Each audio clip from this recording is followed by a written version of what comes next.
Pemirsa, seperti diketahui bersama, plastik sangat erat kaitannya dengan aktivitas masyarakat. Namun penggunaan plastik secara berlebihan sangat membahayakan ekosistem lingkungan.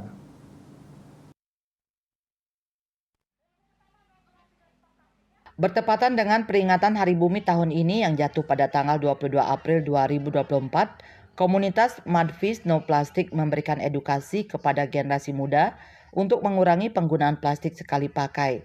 Tema yang diusung pada peringatan Hari Bumi tahun ini adalah Planet versus Plastik atau Planet lawan Plastik.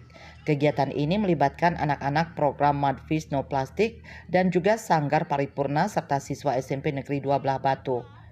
Co-founder Mudfish No Plastic Mora Prima Siregar mengatakan, bumi akan tetap sakit apabila masyarakat masih menggunakan plastik sekali pakai.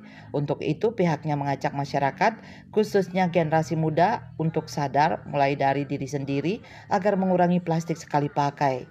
Planet kita akan tetap sakit kalau kita selamanya menggunakan plastik, apalagi plastik sekali pakai. Jadi ayo gunakan tanganmu, otak dan juga mata untuk melihat lingkungan dan kurangi penggunaan plastikmu dari awal. Harapan kita di Hari Bumi ini dengan tema Planet versus Plastik, kita mau generasi muda lebih peduli terhadap lingkungan, sadar kalau polusi plastik itu hanya bisa berhenti kalau kita sebagai manusia mau mengurangi penggunaan dari awal, karena kita mau mindsetnya itu mengurangi, mencegah lebih baik daripada mengobati. Bukan bersih-bersih selamanya, bukan daur ulang selamanya. Mengurangi penggunaan plastik dengan menggunakan kekuatan edukasi demi kualitas generasi masa muda Indonesia.